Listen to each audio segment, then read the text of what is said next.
Test 1, 2. Yeah, it's on. Okay. Um. Wow, I get to do the post game after the worst loss of the season, huh? Knicks lose 113 to 99. The score is not indicative of how not even close this game was. Man, I guess the disclaimer I always give at the top of these, if you don't know who I am, I'm filling in for John Macri. I'm the voice behind Knicks Film School, the at Knicks Film School that you usually see in the comments. And I man, so let's zoom out real quick and just look big picture. And like this is an 11 and 12 team. I'm tired of people saying like they were 9 and 13 last year, they were 10 and 13 last year. Like last year we didn't have fans in the stands. Last year there was no expectations. There was no book out on how to beat the Knicks yet. You know, Julius Randle was making long twos. Julius Randle was making threes. Um, like Derrick Rose wasn't here at that point, I don't think. Oh no, that's right, because would be after the Super Bowl, so he was probably here already, but they hadn't figured out a lineup with Derrick Rose yet. The circumstances are completely different. So the leap into the 4 seed is unforeseeable as far as I'm concerned. And big picture here, the way I am choosing to process this is an obvious frustration. And look, bring all of your criticisms of Tibbs, bring all your criticisms of Julius. John's not here because he's suspended for his language after the last. No, I'm playing. John's got a family obligation. But like, as much as I'm kidding, I will say like I am on board with you guys venting today. I'm all aboard. Let it all out because I think the reality of the situation that we're dealing with. The Nuggets of Jokic, he's the MVP of the league. They hit a ton of threes, yes. But the overall scenario is that the Knicks are 5-8 at home. They have yet to establish a home court identity. Their best player only recently started playing well. And even today, like that third quarter, like up until the fourth quarter where he got some like garbage time points, Julius Randle has been hit and miss. I think we're finding out that he can't be your number one anymore. He's our number one right now, and look where it's gotten us. This team is struggling to find an identity. And I think we're accepting, or at least coming to grips with the reality that before the season, the regression that every single expert that we quote tweeted and accused of Knicks for clicks was onto something. And it's frustrating. I am just as frustrated as all you guys. This is not how I wanted to spend the 2021-22 season. But at a certain point, I think shit was going to hit the fan. Like the shoe was going to drop, right? And here we are, 23 games into the season, and I have no idea if we're looking at refreshing Tankathon and getting draft experts on the rest of the year, or if there is a turnaround, a good stretch for the rest of the season that we can look forward to. But look, I'm gonna be here for the next hour. I'm gonna be here to let you guys vent, bring all your comments. I'll spend some time in the super chat. I'll spend some time in the regular chat. If you want to deflect and talk about other things, you know, all I have planned today. For those who know my normal studio looks like, I'm literally in Pastor Claudio's Obi Hive at the moment. You can see some of the things from the mission strips that he's been to on the wall behind me. I am visiting my folks this week because my brother's birthday was this week. But let it all out. I'm here to be your punching bag, if you like, because the unfortunate reality of the situation is the Knicks are not a good team at the moment. I'm not even sure if they will be a good team. I'd like to think there's talent here. There'd be a playing team at least. But the reality check is setting in, and it sucks. So, okay, let's start at the super chat. Dan Hidalgo. I'm starting to think it's a personality issue. Randall, Barrett, Mitch all get down on themselves. I wish we had a steadying presence in our starting lineup. Look, that's the other part that is it's frustrating in the sense that I'm just going to have to see all the trade rumors for the rest of the year. Like one thing I liked about last season, outside from the the frustrations of number 6, right? One thing I liked about last year is that we were kind of okay with the guys we had here. Like we were establishing an identity. And here we are, 23 games into the season. Who are we not trading? Like who's untradeable? Like Obi and the kids are probably untradeable, but you're not going to get like these trade packages that are like Mitch Fournier and Kemba for Dame. It's like you're going to have to give up more than that. I'm not even sure Dame fixes the Knicks' problems. We just become Portland East with a more untradeable contract as Dame gets older. I'm not even saying like that Dame isn't gonna be a Knick in the future. I'm saying like pairing Julius and Dame makes you the 5 seed in the East, which I don't know if that's the ceiling I want to put on this team. But they're missing a clear number 1. They're missing a guy that can disrupt these runs that teams go on. And today was a clear indication of that. As much as Julius tries, as much as they run the offense through him, I'm not sure they can do this for an entire season again. Last year, man, guy hit so many tough shots. Guy was a closer last year. I urge you to go back and look at the Clipper game. If you're saying like Julius has never been this, the game on the road on Mother's Day, consistently hitting big shots. Like Alec Burks was hitting big shots. Derrick Rose was hitting big shots. And this season, it seems like we get spurts of a guy doing it, but nobody consistently doing it. So I'm right there with you, Dan. There's a personality and identity issue with this team that it's starting to seem like the talent is the lack of talent is starting to show up. But good comment. Anthony Sixto, thank you. Just in general, guys, thank you for your contributions here. Anthony, you're always here. Appreciate you joining us after this one. Sacrifice some defense hustle for offense this offseason. Offensive help has been inconsistent and at times worse than last year. Can't manage losing on both ends. Randall needs help. 53 wins? ? I don't want to blame the entirety of the lack of defense this season on like they sacrificed offense for defense in the offseason. I don't like the Kemba thing clearly set them back. And I'm wondering if it's going to take them more than 3 games to figure it out. Because I was encouraged. I think all of us were after the Nets game.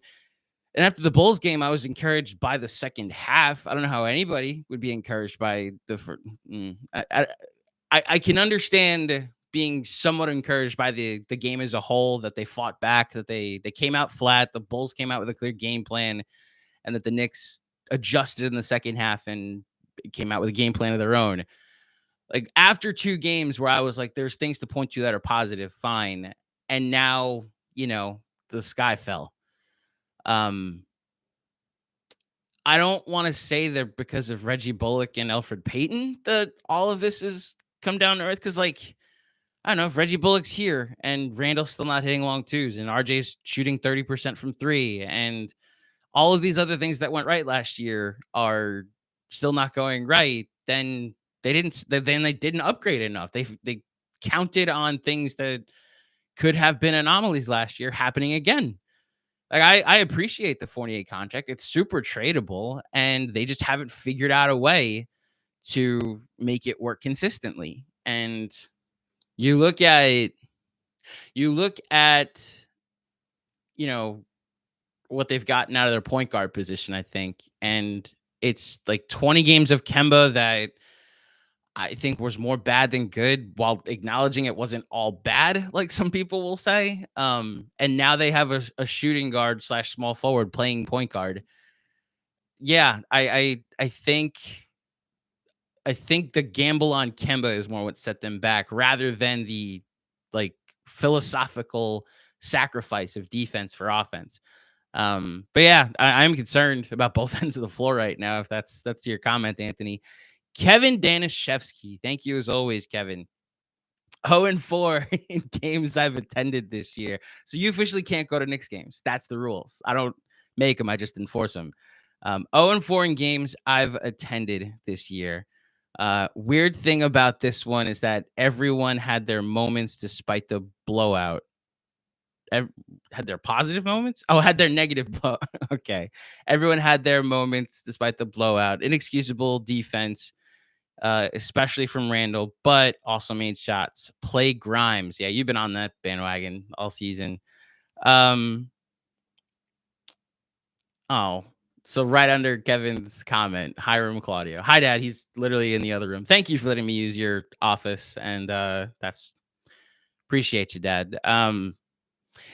Kevin, don't go to games anymore. And I look, you were there though, and you could tell us that the effort level was bad on TV. The effort level looked bad. It's weird because you'd expect a team coming from a different time zone to play a 1 o'clock game in New York to be the team that need time to adjust to a matinee matchup, and that didn't happen at all. The Nuggets came out on fire, and here we are after a blowout. Yeah, I got nothing for you. I see someone in the comments said 53 losses. Man, if that's how this goes, geez. Yeah, they just seem to step slow, you know? Every extra pass got a wide open shot for the Nuggets. That third quarter was just like Jokic doing what he did. I expected that today. We didn't do a pregame show, but I looked at all of the props, the overs for Jokic, and said they're all good bets. He's gonna have a good game today, especially after what Vucevic just did to Mitch. It was like Jokic is gonna come in here and get his points. It's the Zeke Najee's coming in and getting his points that make it frustrating. It's it's like getting 23 pointers to fall, you know, allowing them to have all these open threes that makes it frustrating. So yeah, as a whole, I think it's bad.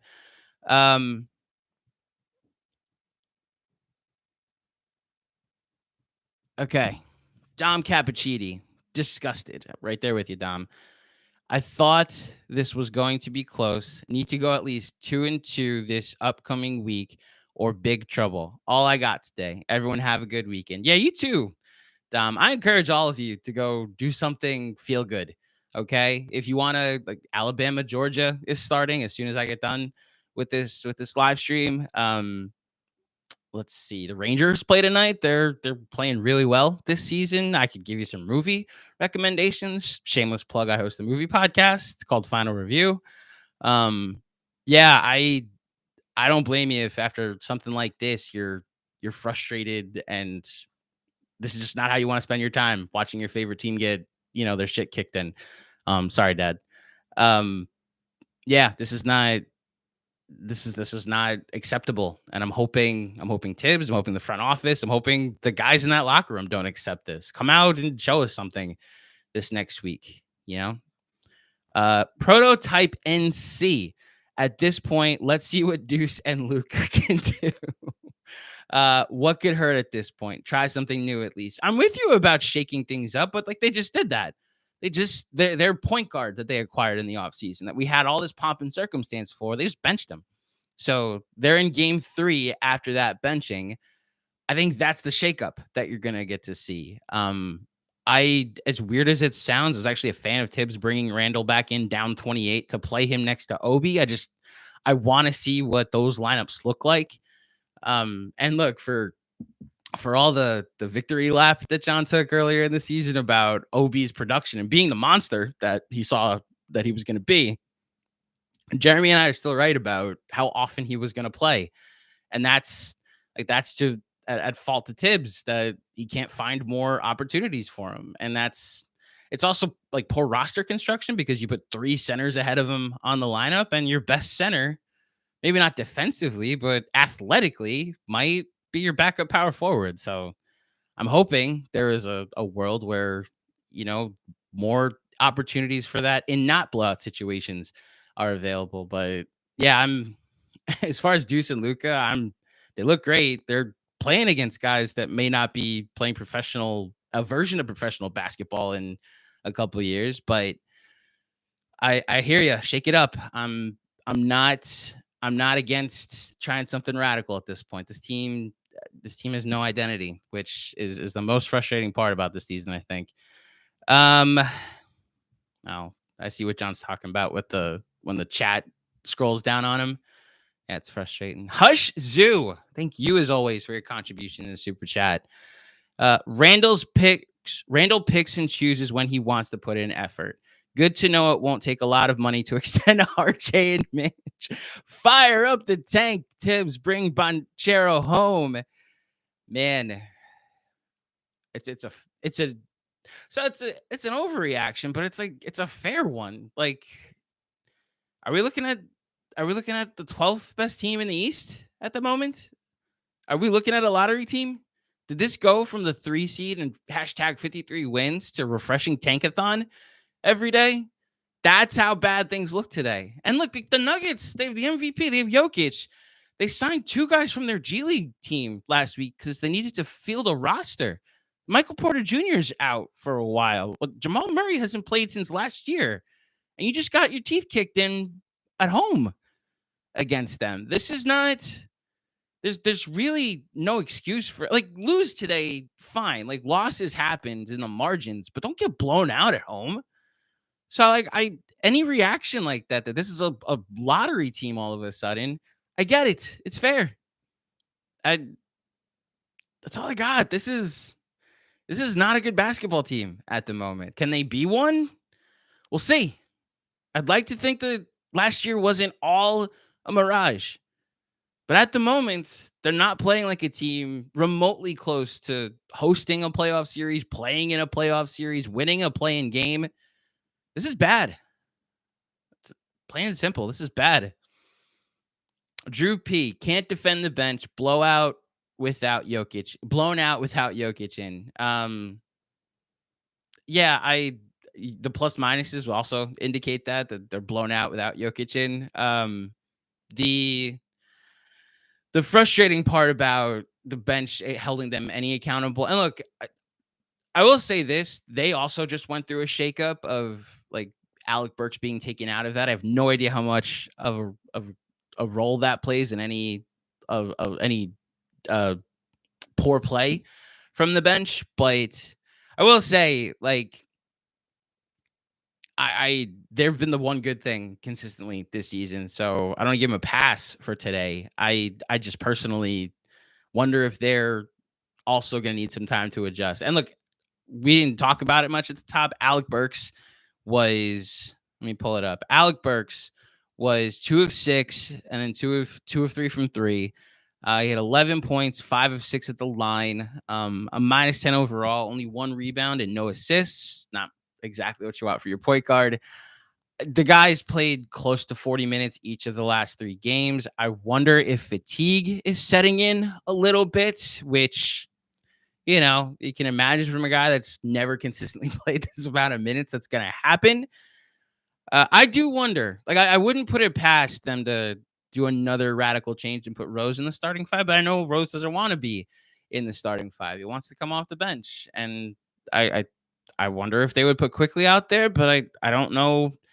Today, you got nothing out of Quickly. You got the process look great. He got a ton of open looks. I like how he pushes the floor, but they want to run this offense to Julius Randle. So maybe leaving Burks in and playing Grimes more with the second unit is the option. But they had one really good thing working. There's another conversation that I'm sure is going to happen a lot on the regular pod with John and Jeremy. Jeremy, I'm sure, has his thinking cap on for this. Cap, pun intended.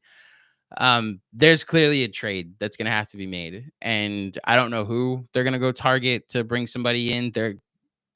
I don't see this being the final roster now, which is something 3 weeks ago I couldn't tell you. I have no idea who's even going to be available in a couple weeks when trade season really gets official after the December moratorium is lifted on the 15th. But man, does this team have a radical trade in them? Probably not, because of what teams are going to be looking to make a radical trade like that. But man, that may be what the second half of this season is if they don't clean this up. If they don't figure things out, this is going to be there's going to be a lot of trade machine screenshots, which, is not exactly how I want to spend a 82 game season.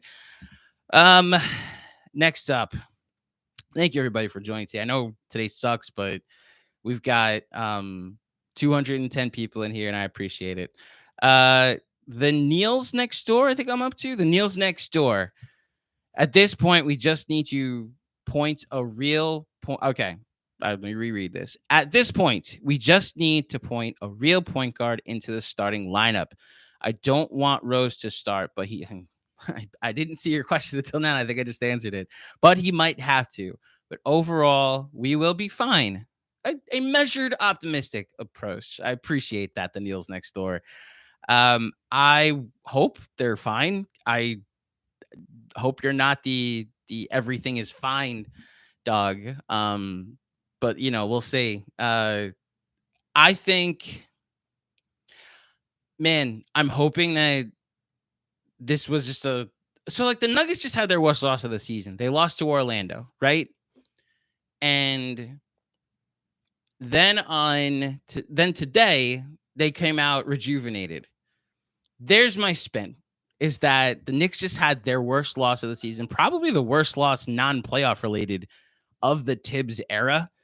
And maybe now they come out rejuvenated in the next game against San Antonio. San Antonio may be 6-13, but they've won 3 in a row. I'm not 100% sure that's the team. The Knicks never win when they go to San Antonio, so that's not something you want to. That's not something you want to count on, but we'll see. Thank you for the positive spin, Neil's Next Door. I'm glad somebody is positive today. I see Karim's comment right under it. How did benching Kemba set us back? Claudio Wilding tonight. It's night where you are. Kill their effort tonight. We saw they can hang with the Nets when they play with some fire. Yeah, but at what point do the results matter? I'm all for the process. I'm all for, I was encouraged after the Nets game. I was encouraged after the second half of the Bulls game. What's encouraging about today? You're not a team that can afford to come out with just a bad effort game. We'll be fine. What indication do I have that this team's going to be fine? They're under 500. This is the first time all year that I could say that the lottery is in sight. Benching Kemba maybe set them back in the sense that this is now a restart that they've had to do since they benched Kemba. They're 0-3 since that happened. So I'm able to look at the results and say, at a certain point, you're 11-12. That's where I am on that. Love you, Kareem, though. Thank you for the comment. Forgotten NYC. Play like, oh, whoa. Thing jumped on me. Play like Shet for Chet. So we're at Bonchero at Holmgren. That's a great hashtag. And man, maybe we are about to start scheduling some draft experts on the show. Robert Cross. And I see the hashtag. The chemistry on this team is poor, disjointed. Kemba and Fournier were bad signings. Mitch is unhealthy and hurting the team. Play Grimes. Hashtag 53 wins. Man, Robert, sticking to it. I appreciate you, man. Yeah, I'm down to play Grimes. I'm down to play him in the rotation more. I'm hoping that. See, this is the argument though that I will defend, that they see more than we do. So I don't know if they see that Grimes in the rotation in the second unit isn't as cohesive as they'd like it to be to play in real games. Man, if Grimes is going to ride the bench, I almost wonder if he should also be in the G League so he can get some playing time. I'd like to think there's 13 minutes for him per game, at least, that he could come in and be a defensive spark. That Atlanta game, that was such a positive sign across the board from everybody. I think that's one of my favorite wins of the season. I know they've only got 11 for me to choose from, but it was that the energy was there. They got a lot from their starting point guard, which they haven't gotten a lot from this year. They Jericho Sims was contributing. Quentin Grimes was contributing. All it was missing was Deuce to come in and lock up Trae Young, and we would have been set. And they haven't gotten anything close to that effort yet since, or at least that result since then, because I want to credit them for the Brooklyn game. I thought Brooklyn, they should have won if it wasn't for the fact they were playing 5-on-8. Yeah, I'd like to think that I'd hope that there is a role for Quentin Grimes going forward. I guess we'll find out. Um, and as far as Kemba and Fournier being bad signings, yeah, hindsight's 2020. I mean, I know on the night, look, I'm someone that sees all of the download numbers. Our most downloaded podcast, our most viewed live stream ever is when the Knicks signed Kemba Walker. So, like, y'all were excited. Y'all were ready for Kemba Walker to come here and be the best point guard the Knicks have had in 20 years. Like, we all have to eat crow on this. We all have to recalibrate. And if you were like on board from day one that this was a bad signing, fine. But like, this is what I said at the top, the reality check that we're all having, that, hey, maybe they didn't have a successful an off season. Now, this doesn't mean like you radically tear things down. Tibbs isn't on the hot seat. Leon Rose is on the hot seat, but like, now you get to see what they do after their first couple swings and misses. And you hope that what we the trust and the trust and I'm blanking on a word, the immunity that we've given to Leon Rose, now that it's been broken a little bit, that they go out and fix it in a certain way. But we'll see. I'm really hoping that it isn't as detrimental of a setback of signing Grimes and signing Kemba and Fournier as some people are indicating. Let's see. The Neil's Next Door again. I was drinking today, so I'm not in my feelings. Hold on. I wasn't drinking today, so I'm not in my feelings today. I also don't want to be labeled a casual for being critical. Hashtag 53, hashtag positivity, hashtag play a real PG, AB, hashtag AB Hive. I thank you for not being in your feelings today. I hope I didn't indicate that you were. At what point? So I'm looking at your old comment just to make sure I didn't react to it wrong. Overall, it will be fine. I appreciate the positivity, is what I'll say. I am taking this as a big picture situation. I'm taking it as I'm trying not to focus on just one loss. I'm trying to look at what this team has done through 23 games. There was a 5-1 stretch that we all loved, but had cause for concern. Now there was this stretch up until after the Atlanta game where it was just inconsistent. They can't win at home. They show up on the road, which is super frustrating. And then they bench Kemba, and they've lost every game since. My optimism is that the schedule is going to get a little lighter, other than the fact that they play the Warriors and the Bucks back to back. They play teams that they're going to have a better record than. So your silver lining is that the behemoth of a schedule that we looked at, I think 8 games ago, is getting a little easier, but we'll see. That's my positivity. Thank you, Neil's Next Door, for commenting. CT Pittman. Difference between last season and this one, all we heard was how everyone was in the gym all the time together. Not hearing much of that now, and it shows on the floor. Man, like, I'm just a fan. I have no idea if there's turmoil in the locker room. All I'll say is it's really easy to be in the gym and everybody be kumbaya and talk about how hard you're working when you're like running New York City like they did last year, when you're giving New York City a team to be proud of like they did last year. So yeah, while that's the biggest difference in this year from last year, CT, I think the other big difference is that the results were there too. And so the bragging about being, because for all we know, like, we've heard the stories about quickly being in the gym after games. We've heard that, like, I'm sure these guys still work hard. But yeah, it's a lot easier to post stuff when you're not going to get 1,000 comments in return saying, do it on the floor. What does this matter? Work on your jump shot, Julius. Yeah, I mean, a lot of big differences from last year and this year, and that's definitely one of them. Okay, I think I'm caught up in the super chat. I'll hang out in the regular chat, and all I see is that this chat is insufferable sometimes. Not that I see it, but I see comments saying that this chat is insufferable. So I'll hang out with you guys for another 15 minutes, and we'll discuss. We'll lament together. I'll react to what I see. Marley SY. I feel like last year we hustled for rebounds and ran off shooters better than this year. There are consistent spurts where there's lack of effort. Like I was saying earlier, the extra pass that just seemed to keep working today, where last year all you saw was the Knicks flying at shooters, and this year it's non-existent. They're leaving a lot of open threes. Now, sometimes it calls for that in a game plan, but this year that's just a lot of guys are hitting threes that are wide open this year. It's tough.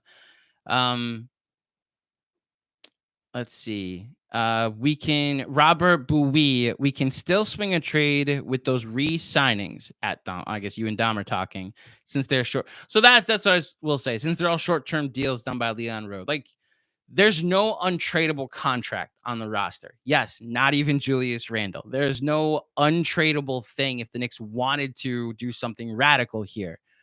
I don't know if that radical thing is available yet. But like,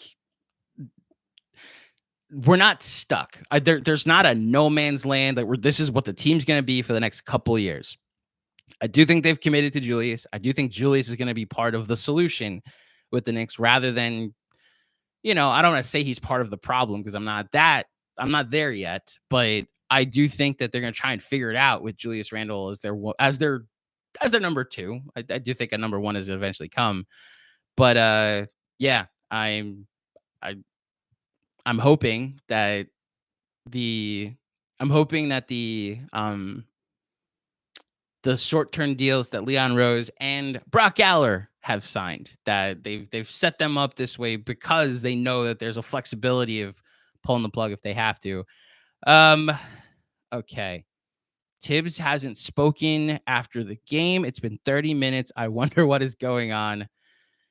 I mean, look, lay into him. Tibbs doesn't want to wake up early on a Saturday. Well, I'm hoping he wakes up early on Saturdays, but I don't know, he didn't want to come here and, get embarrassed in front of his home crowd. I'm sure he's sick of this too.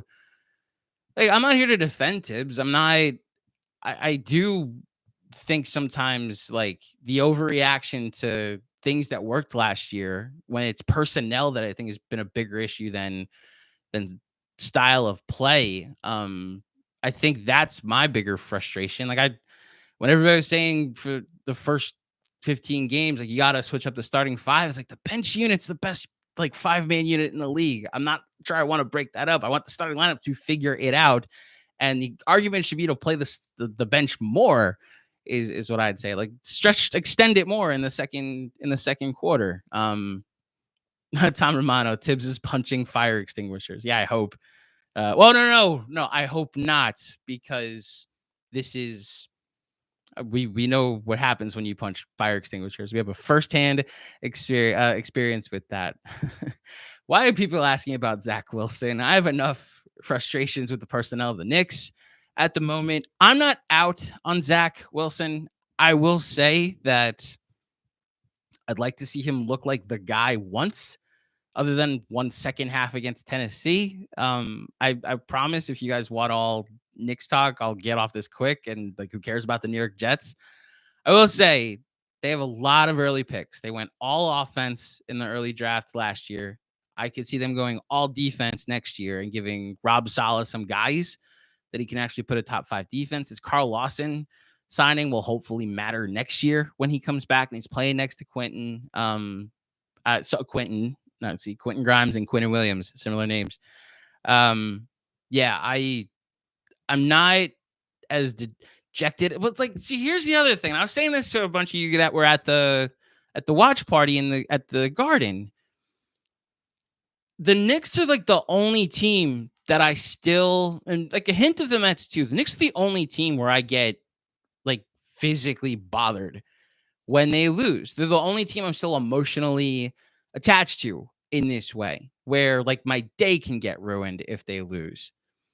And the Jets have hit a point of apathy for me that I don't know how they get out of. Like my relationship with that team is very like conditional at this point. I'm still a diehard. Like, but there are clearly people that live and die with that team that I respect and appreciate. But like, I'm not sure that other than like if they're good, I'll follow them. I'll be excited. But I'm not like when they're bad, I'll go watch Red Zone. Like when the Knicks are bad, damn, I'm glad I have to go wallow with you guys. But damn, I'm not sure that like I'll ever get back there with the Jets. So I mean, whatever that means about me, great. I see Zach Wilson equals shit in the chat. Oh, it's from you, Karim. Yes, Rich McLeod. At least we have Scherzer. I will spare all Yankee fans here. At least we have Scherzer. Hopefully they play baseball this year. Let's see. Okay, so your other comment, Karim. Please wait until we finish this next 20 game stretch. It really isn't that bad in terms of opponents. I still believe they can go on a run. They were 9-13 last year. It's a completely different league this year. Like the circumstances have changed. Like, so here's the PTSD I have with like, look where they were last year compared to this year. So like during the 2015 World Series, the Mets lost the first 2 games, and every single person to a T was like, they lost the first 2 games in 1986. Look what they can do. The World Series isn't over until it's over. And this like bullshit, you gotta believe thing that Mets fans have preached, even though there's nothing in this franchise that's giving me a reason to believe. I don't like saying that because something has already happened that it can happen again. I get it in the context of like we shouldn't like completely like the rush to absolutes of like fire everybody, trade everybody. This is bad. This is very, very bad. Like I'm with you on that. Like everything is different. Like a lot of East teams were better. That was a weak Eastern Conference from 4 down. Basically, there were a lot of teams figuring themselves out. Miami wasn't what they were last year. Chicago wasn't what they were last year. Atlanta wasn't what they were yet last year. And most importantly, the Knicks aren't what they were last year. They had a lot of things going better last year than they did this year. And look, maybe I'll eat crow, and in this next 20 game stretch, they go like 14-6, and they figured it out. And then I'll have John on my behalf come out and say, "Look, Andrew jinxed it again. How dare he?" I'm not there yet. I'd like to see a sign. Like, okay, to the Zach Wilson argument, I'd like to see a sign, where a consistent stretch is gonna come. But even in the Brooklyn game, even in the Chicago game, there are still these stretches of incompetence that exist that I'd like to go away before I say they're gonna put a full 48 minutes together. So that's where I am on that. Dirty Dancer, broke ass Yankees can't afford. Look, I got no comments on the Yankees. I know there's like Jeremy and I have this thing we should talk each other. I empathize with Yankee fans. I know what it's like to be frustrated that your big market team is involved in every single free agent negotiation. Like I was talking to Yash, we went to this is another shameless club. I was talking to Oz. We went to an advanced screening of Adam McKay and Leonardo DiCaprio's new movie last week, and it was the day that the Mets signed Max Scherzer. And I said, like, what number do you want the Yankees to be at? And he said like 400 million. There's like no, like the luxury tax shouldn't even be a conversation. It's not my money. They're the richest team in baseball. They should never be a team there should never be outbid by somebody. And like that may be an overreaction, but it's also like, what are the Yankees doing worried about the luxury tax? So yeah, I'm with you guys on that one.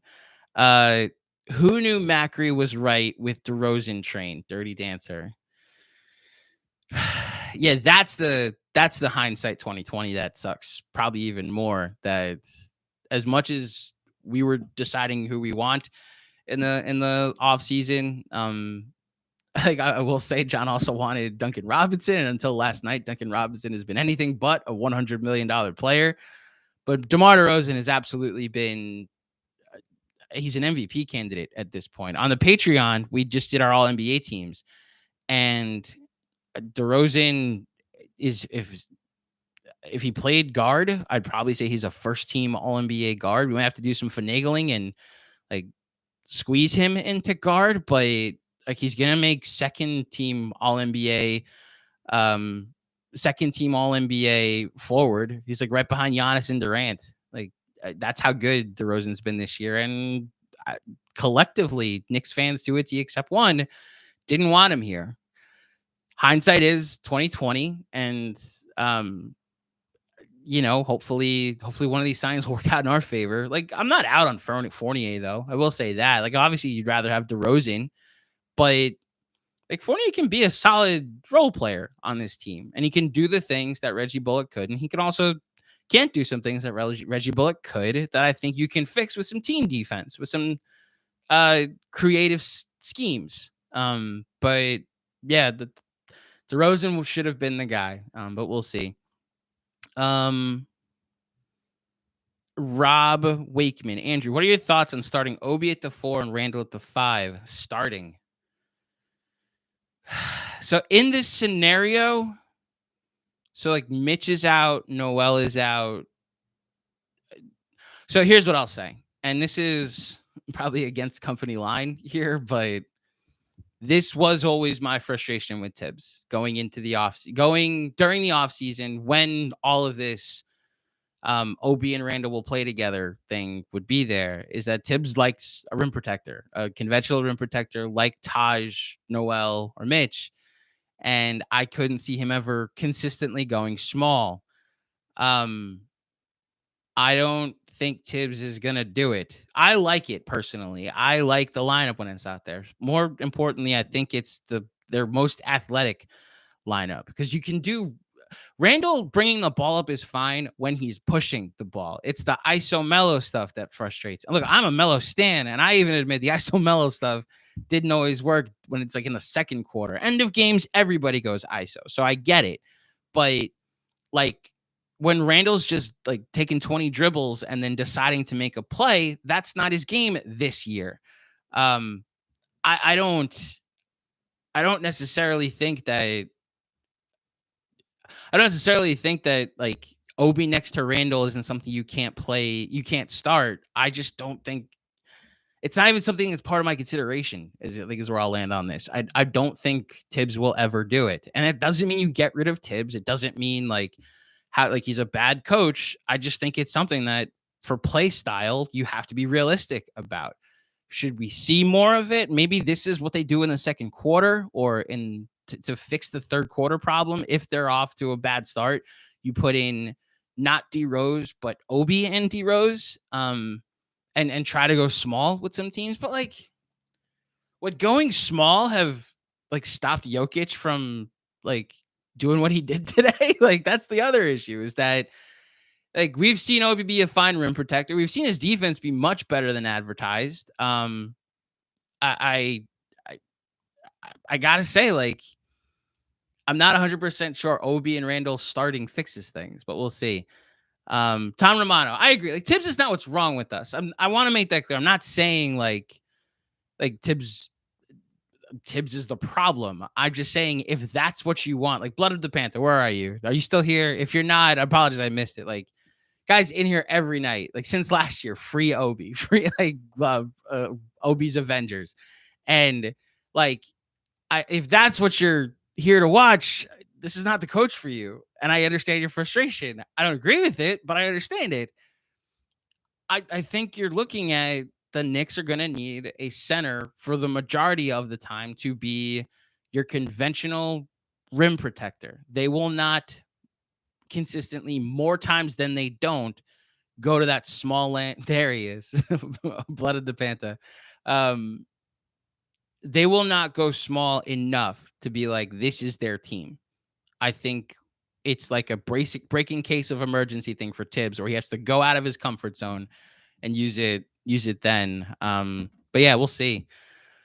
Let me get a couple more comments. I got a couple more minutes in me. The Neil's next door, bro. I couldn't watch Bullock travel on the fast break again.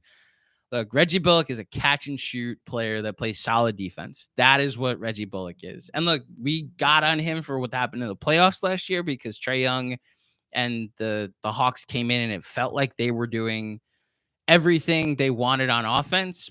And like we don't ignore the fact that Trae like had a couple of bad shooting games in that series. Like Bullock, everybody got on Bullock because he couldn't take advantage of Trae off the dribble, which is why the adjustment was not just D-Rose in the starting five. There, we fixed things. The adjustment was also Alec Burks in the starting five. There's your guy that can take advantage of Trae Young and like play him the majority of games. That was the thing. Tibbs post-game quote: "There may be more changes coming." Ooh, that's interesting.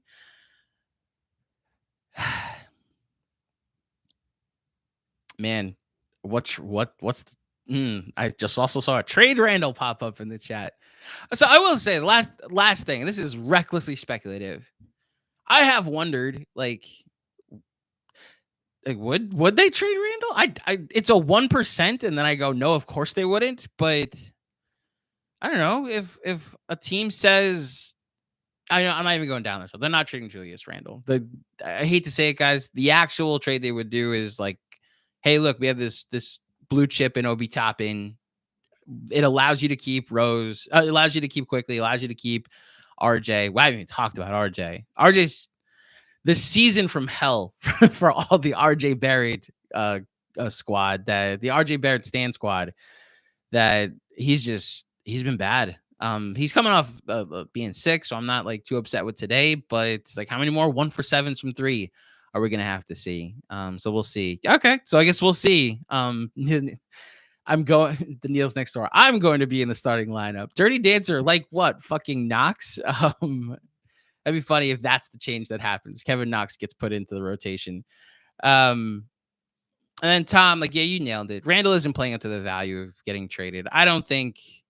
My only thought was like, if that's the big contract that you trade back to somebody, is that then what is able to get the Knicks a star? But like, look, if Randall's going there, if Randall's going someplace else, then all this culture stuff that we heard about just doesn't exist, for one, and B, like, or two,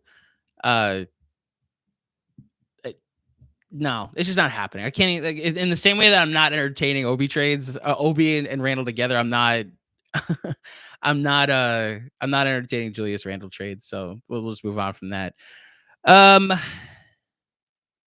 Manny Bocchieri, I think I got the pronunciation right. Quickly is great energy player, but so erratic in offense and as a decision maker.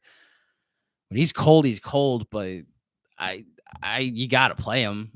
It's a comment that I appreciate, and it's definitely frustrating, but we'll see. I still like Emmanuel Quickly and the energy that he brings. So to agree with you on that. A couple more before I get out of here.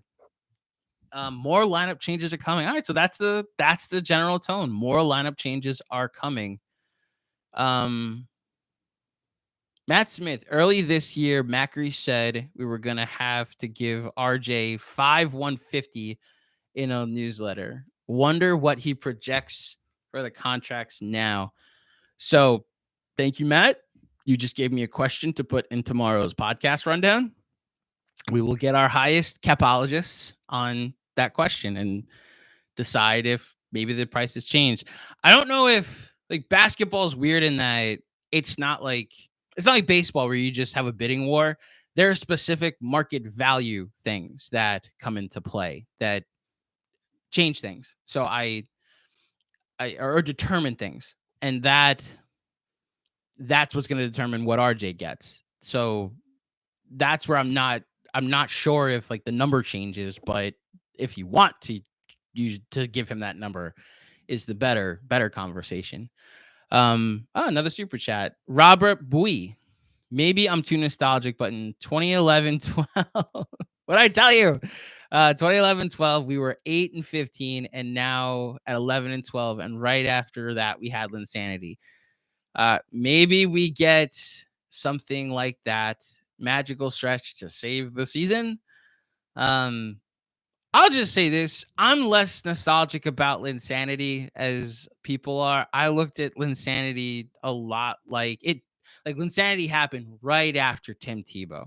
And like America had this thing of exalting these guys that weren't actually that good. And it was the true American underdog story here. So it was like, let's take this quarterback that can't throw and this G leaguer that was the 12th man on the Knicks that's now carving people up and exalt them to these levels. I always thought like this is gonna end, but I'm just gonna enjoy it while it happens. Then against the Heat, it ended, and LeBron and D Wade and Bosh, like Melo's boys, I'm sure a text was exchanged. Um, like they made a point to be like, let's make sure this guy looks like a G leaguer tonight. And I thought like bring Jeremy Lin back, like him going to Houston was frustrating, but I never bought into it as like this should be the team. Trade Carmelo Anthony. I never thought that was the option. And like it's almost insulting actually to how awesome Jeremy Lin was to compare him to Tim Tebow. Jeremy Lin knew how to pass. So there's your differences there. Yeah, I don't think there's a Jeremy Lin coming unless Deuce McBride is. So, okay, there's your nostalgia if you want to play that card that Deuce is going to come and be the starting point guard. And then after he comes in and the Knicks win 7 straight because they have this, like a guy from the second round, the Deuce Man cometh. That clip will be getting played all over the KFS social media channels. Yeah, that's the only way out of this, unfortunately, that I see. Kevin Danishevsky back for more. Nice moments consisted of IQ layup, RJ tough finish, Randall commander. Are you trying to say commanding the offense? I'll say commanding the offense at one point. Fournier hits him. Agreed, the shit effort overall. Yeah, man. Oh, Don Cappuccini, quick sanity. Maybe they're gonna go to Emmanuel quickly at starting point guard. I'm glad you found some nice one. I feel bad for anybody that goes to these games because that's the thing that we as content creators like we don't have to suffer through because like we've had opportunities to go to games. I will say that, guys, and we decided that like a content strategy will be to stay here and talk to you after the games. That is an important part of this. There was a legitimate conversation about KFS and MSG night that one of us was going to need to miss because we can't leave you guys out in the cold.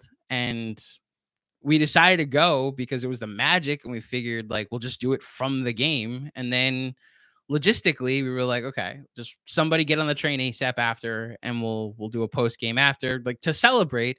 Little did I know they were going to lose again at home, and that plan would completely backfire. I really hope that you guys. I really hope this team gives you a product that is worthy of you going to games the rest of the year, and they clearly have given you a product that's worthy of going on the road and like going to see games. My buddy's going to the game against the Hornets in Charlotte in a couple of weeks. He's just moved down to South Carolina and he's like excited. And he even said like they might have a chance because they're wearing their road unis. It's like a legitimate thought. The Knicks play poor at home, which is like the most defeating part about this. You could almost take it that like when they're not at home and I'm not spending money to go to a game, when I'm not wasting my Saturday to watch you not show up to a Saturday game. And look, I'll say it. This has not been the effort you want to see from your home team. And it terrifies me for Christmas Day. Are we going to see them get blown out by the Hawks at home too? Is that how I'm going to spend my Christmas? Is that how people going to the game on Christmas Day are going to feel? I really hope not. I really hope whatever changes Tibbs has planned, I really hope whatever effort this team is going to give is going to be worthy of this city and the fans that go to games. And and spend their hard-earned money to do so. So that's I think a proper way to end this. The effort has to be better, and for all of our sakes, I hope it is. One more. Your boy Ben's Randall won't allow Deuce to get off to sanity. If I laughed through that, Randall won't allow Deuce to get off Deuce sanity. So it would literally be history repeating itself. Let me just make one thing clear. This is how I'll end. I loved the season we got from Julius Randle last year. I've waxed poetic about its importance when Brooklyn was building what they built. Julius Randle is not Carmelo Anthony. Carmelo Anthony is one of the 75 greatest players of all time, one of the greatest scorers of all time. Julius Randle had one good season where no more than 2,000 fans could be in attendance. That is the biggest difference here. That is what I just want to make clear. That I only even say I think Julius Randle last year had a better season than any Knick ever had. But let me also get rid of that absolute. Any Carmelo Anthony Knicks season outside of the MVP finish. But like to Rob Abui's comment to end this, the honeymoon is officially over for Randle.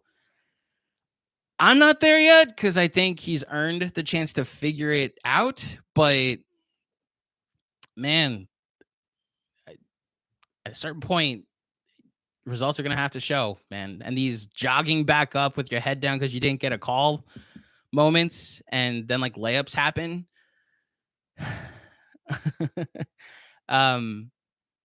Yeah, that's got to stop. So the honeymoon may be over, but I should say for a lot of people, but I'm a little optimistic that now that the offense is gonna run through him again, it'll start to figure out more. Macri will the Neil's next door. We'll end on this. Macri will never let you host again after that comment. Yeah, probably. I'm sure I'll be getting a text pretty soon from John. Thank you everybody for tuning in to the KFS post-game show. I apologize on behalf of the Knicks that this wasn't a better experience. I hope you guys are able to have a good weekend. John and Jeremy will be back on Monday. Then we've got a pod coming Tuesday morning, and then a couple of post-game pods, and then again on Friday morning, because I think the Knicks are off on Monday and Thursday, so that's when we'll be recording our regular pods this week. A shameless plug for another podcast that I host. It's called Final Review. Bernard Ozrowski and I, we like to review old time movies and try to quantify their greatness by coming up with 10 different top 5 lists. I think you guys will enjoy it. Like here's what I'll recommend. We just did a review for the film Tick, Tick, Boom, which is on Netflix. It is a movie about Jonathan Larson, who wrote the play Rent, and his autobiographical story of trying to get plays made. It's a very relatable story, and I think it's a feel-good story as well that I think you guys would enjoy. It's a pick-me-up. If you want to watch that and then listen to our review of it afterwards, it's one of my favorite performances of the year, one of my favorite movies of the year. And if you don't want to watch that, Alabama, Georgia is about to kick off. So thank you for tuning in, everybody. Have as good a weekend as possible, and we will see you next time.